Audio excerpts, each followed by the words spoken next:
again, Reverend Naomi King.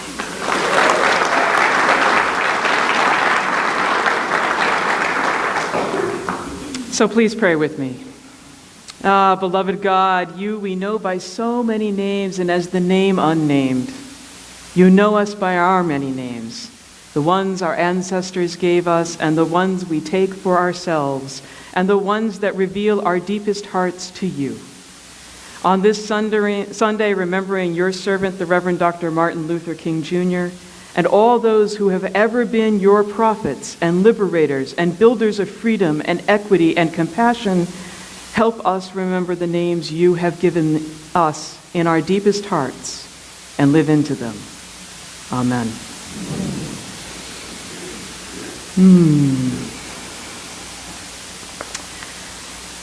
So when I was 8, my family got up and moved to the United Kingdom.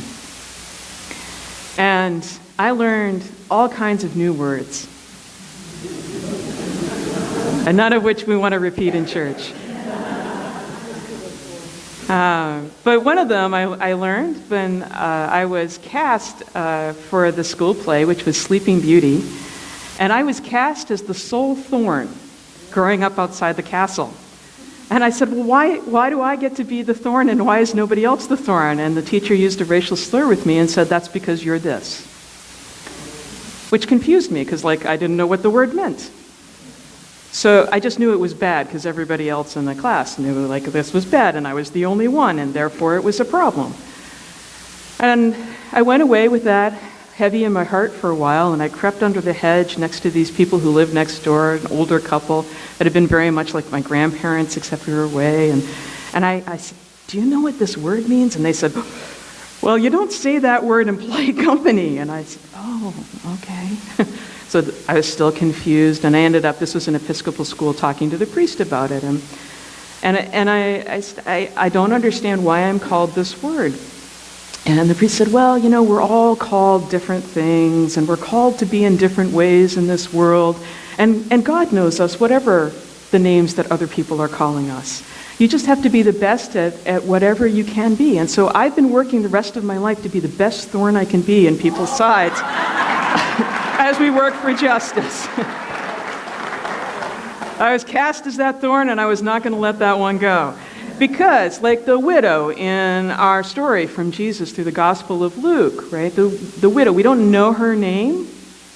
She was without name. That's one of the things that happened to widows in the ancient Near East, is they lost their names, their protection, their clans, their communities. And so here was this nameless person who had no worth that the judge could really easily ignore, still showing up and saying, actually, under God's rule, I am worthy of justice. Actually, you need to give me justice. And so she persisted. And so must we. So this thing about names, the Bible has lots of names for God. We tend to grow up with lots of names for ourselves. And along the way, I'm sure some of us have met some names, rather like this slur we don't need to speak aloud in church, that have hurt, that maybe we've carried, that have become parts of ourselves. And so I think about this song that Karen Drucker sings, if you know her Unity work, where she says, you are the face of God. I hold you in my heart. You are a part of me. You are the face of God. And I ask you, can you sing that to other people? Can you sing that looking in the mirror to yourself? And see this reflection of the holy, this vastness of God reflected in little parts in ourselves, so that we can be really comfortable looking in that mirror and saying, we are the face of God. We are held in God's heart. We are a part of God. And then if you want some advanced practice, you can try that image on someone who's hurt you, or a person you disagree with, And you find in them not the storming, judgmental, condemnatory image that they may wish to project, because that for them is their safety zone. Anytime anybody comes at me with hate, I know they're really afraid. Anytime anybody comes at me with hate. So I'm looking for their once child, the piece of their heart that's yearning for love and acceptance. So I can see them there. And then I can breathe. Because this isn't the easiest spiritual practice. It's one, though, that in carrying with me into this risky life, I have found helpful to soften my heart. To find unity once again. To water my seeds of compassion rather than the seeds of disgust and hate. Because that's when hate wins. When we're changed by hate into haters. When we're changed by hate into lack of compassion. So this is a way for me to slip back into this awareness of being held by and dancing with the holy in this embodied life. To be able to turn from anger and grief and notice the opening flower or the song I hear someone else singing.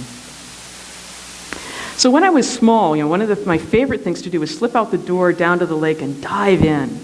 Because that lake was my space of freedom, where the world was quiet and shadowed, and where I felt held by the waters of life. God holding me and loving me, a refuge and a place I truly belonged. There and in the woods, I felt God calling to me, know your name. And I knew in my bones that my name was not whatever name related to not being enough was being tossed my way. The names of failing at being, of being too brown, too fat, too sick, too feminine, too masculine, too white, too sickly, too smart, too stupid, too lesbian, too gay, too queer, too assertive, too curious, too disabled, too healthy, too religious, too heretical, too political, too loud, and just too much.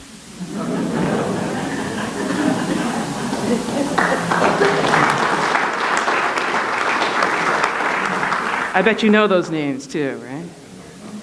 Each of those messages, a new name, not for me over in Zion, but then not a name that I want to claim, but a one that tried to carve me up, slow me down, and contain me. If you know that spiritual, I've got a new name over in Zion, and it's mine, thank God it's mine.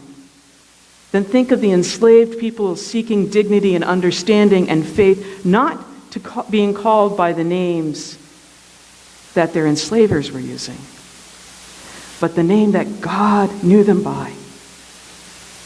The names that God knows each of us by, and that each of us can be called when we are finally free. So with all these names of containment, all these judgments with which I was taught the appropriate answer to meekly whisper was, I'm sorry. Growing up, and often enough as an adult, in so many environments and situations, I was real sure that the name I should have embroidered on my clothes was sorry. As in, hello, I am sorry, not hello, I'm somebody. Like the widow, right? The widow was being told in her society that she was nobody. But she said, no, I am somebody.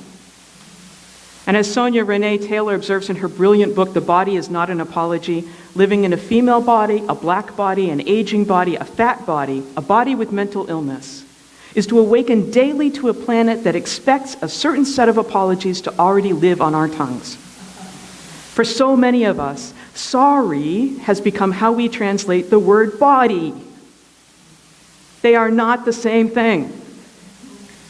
For so many of us, sorry is the name we learn for ourselves, at least some of the time, depending on how little of who we are matches against this dominant culture's ideal person who is white, educated, upper class, male, cisgender, heterosexual, able-bodied, and Christian. Sorry leads us into our body's emergency response systems, not for fight, not to flee, not to faint, but to fawn. To try to do anything we can to physically survive this threatening situation. Sorry fawning leads us into learning other names too, those names of hate, names of casual disregard, names that scar us and scare us and drive us into being who we are not, away from how God knows us. as we are before hate could work on us. So once when I was at this church conference on multiculturalism and diversity, and I had shared my story of being unchurched and finding a sacred refuge again, someone asked me, "Were you gone from church because you felt betrayed by God?" And goodness knows that's a decent guess, given how many of us have had God's name and misinterpretations of the worst texts of terror and of the scriptures used to beat, shame, and castigate us. But I shook my head no. No, God's always been there for me, because I trust God is love. I know God knows me and knows my name. I was gone from church because I was betrayed by people. My heart hardened into cynicism. And I needed to come back to see if it was possible for us to learn to live in beloved community. Indeed, prior to finding this new sacred refuge, I'd been reading the Reverend Dr. Martin Luther King Jr.'s Testament of Hope, seeking to find a faithful way to keep seeking justice. And there he wrote, "Never succumb to the temptation of becoming bitter. As you press on for justice, be sure to move with dignity and discipline, using only the weapon of love." And my first response to those words was to hurl the book across the room. After all, bitterness had helped me survive. I was excellent at being bitter. But over time, the word sank in that this work of justice and liberation requires our own healing. This is something that Dr. Catherine Meeks was talking about in last year's VICA Interfaith Service series when she came to speak here. We must do the internal healing from hate in order to be able to do the justice work out there in the world. And I was studying Dr. King because he was one of these many who summoned up dignity and faith and day after day put their bodies on the line to make love and hope more real in this world. When his house was bombed and Coretta and his child left the room either by chance or divine intervention, you choose, and survived before the bomb exploded, Dr. King wrestled with staying in leadership in the movement, with continuing to take huge public risks. And then he said, but life is risky. And as long as oppression is with us, as long as hate lives, then we are not talking about angels versus demons fighting stuff out on a heavenly plane. We are talking about human bodies, broken and bleeding, hurting and scared, scarred and experiencing injustices. And given the number of civil rights leaders and workers who were lynched, shot, or bombed like Harry Moore and his family on Christmas Eve outside St. Augustine, Florida, fleeing, stepping back, shifting the attention to someone else could easily have felt right. Because sometimes we confuse temporary expedience with right. Dr. King came to the realization, the same realization that fueled those leaders and demonstrators and workers who risked their lives then and risk their lives now, what he wrote in Strive Toward Freedom. Along the way of life, someone must have sense enough and morality enough to cut off the chain of hate. Someone. And it's not someone else, it's you. God is calling us to be those someones. Just as this week, God was calling many homeless mothers in Oakland to occupy a house and draw attention to their daily challenges in an inequitable and unjust society. And God was not calling the riot police to come out with their tanks, which they did, to evict those women and their children from a house that had been left vacant for years in a place where there's no housing. Now, some of us have been taught that we should wait. We should wait for Jesus to return and put things right. We should endure, we should suffer, we should just turn the other cheek until our skulls are crushed. But that isn't how Jesus lived, and it's a misinterpretation of what he taught, as we heard in this story from the gospel. The widow kept seeking justice. She kept showing up. Even though the judge didn't have any time for her, didn't care about what God's rules were, didn't matter to him at all. But she showed up over and over again and said, "Justice, bring me justice. I want justice. I am somebody who deserves justice. And I wonder if you all can say that with me. I am somebody who deserves justice. Okay, now say it like you need to speak it to the judge who can't hear you. I am somebody who deserves justice. I am somebody who deserves justice.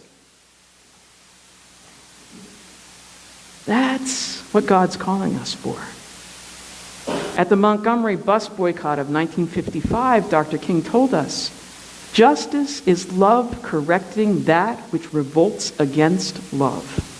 We must persist, he said, despite all obstacles, and despite all the people who insist we are neither worthy, nor holy, nor good enough to have the name of dignity, love, and compassion. We are called to embody love, to correct that which revolts against love. But are we going to embody love the same way? Surely not. Peek around this world and notice just how much God loves diversity. And God loves stuff that will perplex us in our smaller lived stories. Did you know that there are 4,500 species of cockroaches in the world? You know, there are 60,065 species of trees in the world. And God really digs fungal organisms because there's, at the latest estimate, 5.1 million fungal species.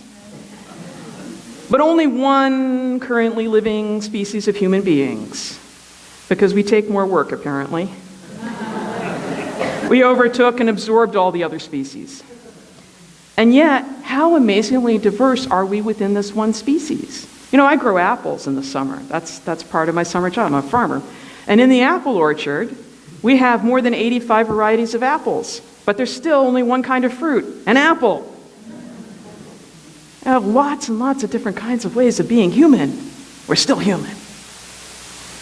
So two of the ways that we are driven from love in the beloved community is through this hyper-individualism and from avoiding risks and discomfort.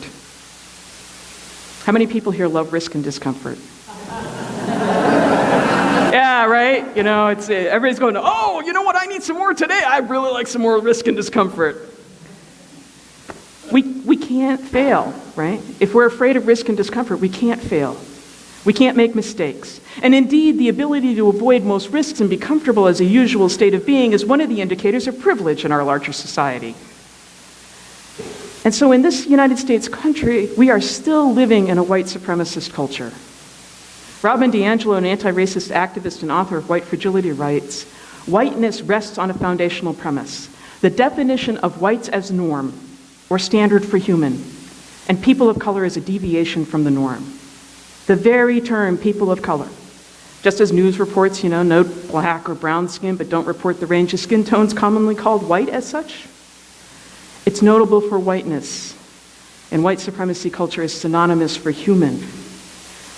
And any other difference from that has to be pointed out. Now, lots and lots and lots of us move through this world differently than is assumed or privileged. For privilege is at its root about having your experiences, expression, and culture assumed as best and normative. And we're regularly told explicitly, implicitly, and through the null curriculum of life that we're less than full people. That's part of why we're here in MCC, where we can feel God's love for us and know that we're worthy enough to come up and take communion with our partners. We're worthy enough to be blessed. We're worthy enough to be called children of God. So those of us who have an internalized or even spoken hierarchy of human worthiness are busy revolting against love and the names love knows us by when we are born. And it's our healing work to find out what they are. Now, when I tried to conform, for all the usual reasons of conforming, like keeping a job I needed and enjoyed, trying to be an accepted part of a community, I actually went to classes to study comportment and speech and nonverbal communication cues for the dominant culture. They were recommended, and in some cases required, to try to mold me into what I was not, so I could hopefully pass at least some of the time, which is just not consistent with my being a thorn in the side of injustice.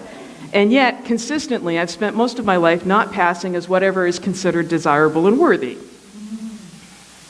Most of my life. Like when the police were called by an anxious neighbor about the use your Asian ancestry slur here person who was breaking into one of my family's automobiles. And guess who was defending my belonging? Right? When I've been held at borders, suspected of being an extremist and terrorist because I failed to buy anything on my trip and had a copy of the Quran to study. Or spit upon because I was wearing hijab as I went to Friday prayers with some of my neighbors. Or walking through a metal detector to attend worship at a synagogue that had experienced hate attacks. Or pulled over here in Florida by police convinced my passport had to be a fake. These are all expressions and experiences of hate battling love, of denying that blessing of being that each of us is when we are born, and can be when we are supported and nurtured and loved into the fullness of being. We are the breath and prayers of our ancestors right here and right now. So I call on my ancestors, spiritual and otherwise. And one of those I call on in memory is the Reverend Dr. Martin Luther King Jr. And I call on other African-American transformed nonconformists like the great theologian, the Reverend Dr. Howard Thurman, transgender activist Miss Major Griffin Gracie, Claudette Colvin, as well as Rosa Parks, Gay Liberation Front founder Marsha P. Johnson, the novelist James Baldwin, and the civil rights activist Daisy Bates. I call on the ancestors of spirit and the ancestors who resisted, whose names are lost to history.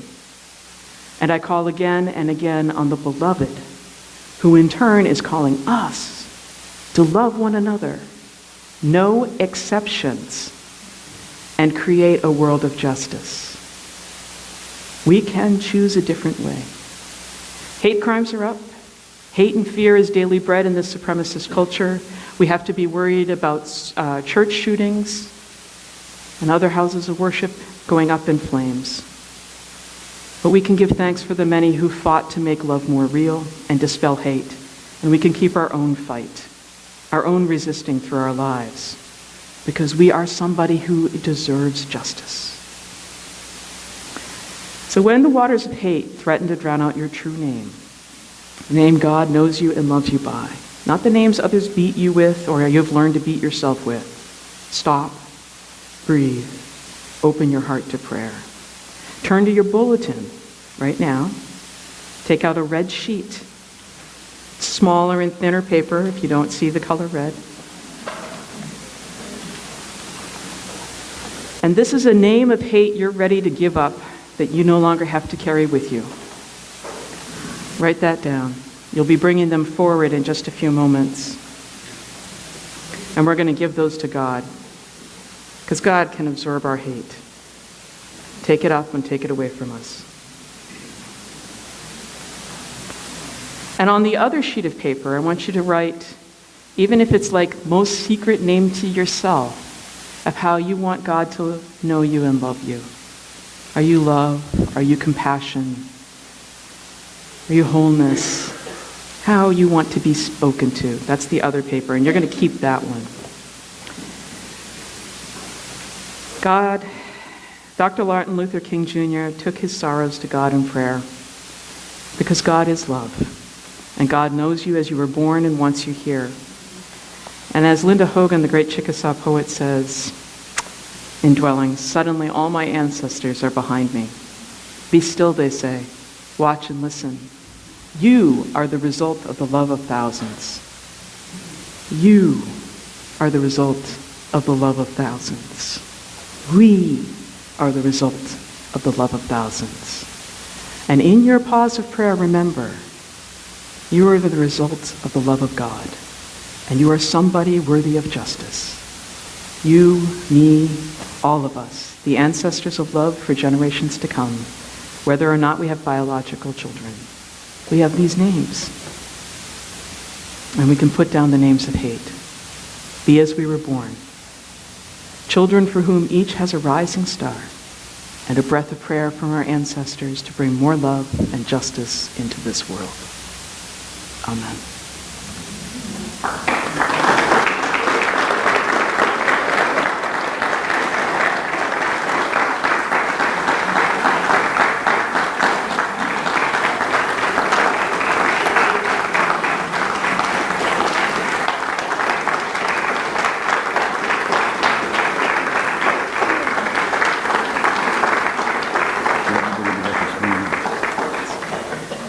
So as I sing this song by Dr. Issei M. Barnwell, please come forward and deposit that little red slip.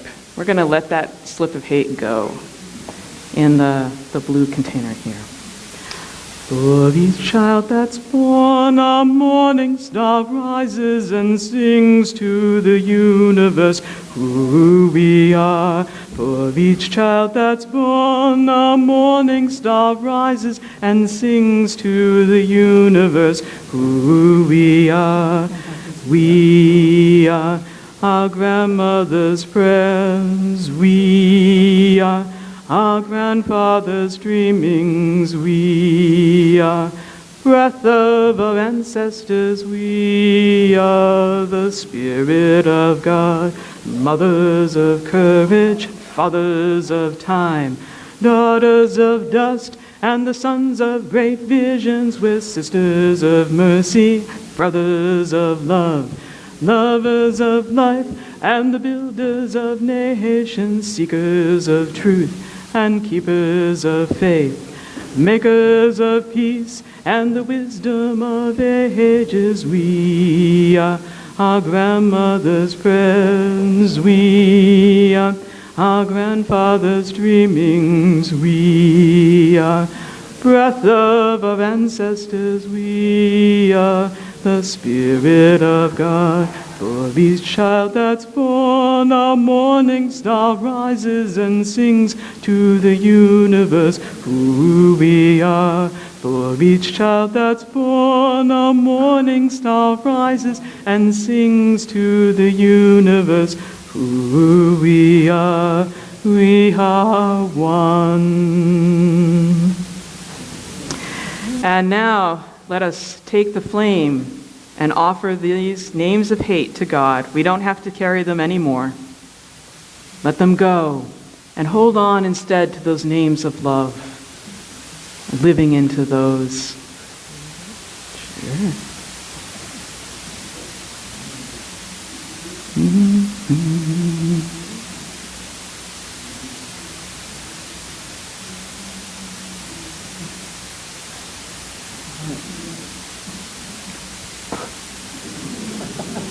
Let it go. This is our burnt offering today. Let the hate go.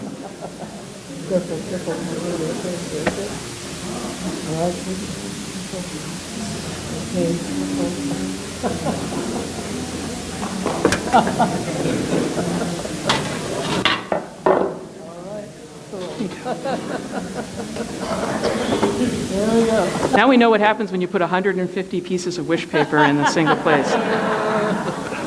Thank you. Thank you. Amen. Once more, thank you.